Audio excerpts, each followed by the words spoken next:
For the first time ever, we were able to dig into the data of the Chinese ecosystem. What are the main outcomes? First of all, China is now larger than Europe. 10,000 scale-ups, 330 billion raised.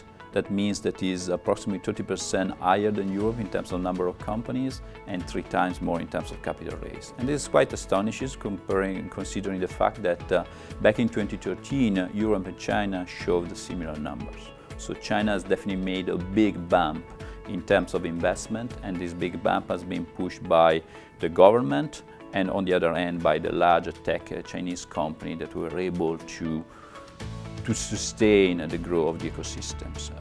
Where in China, we have 3 main clusters.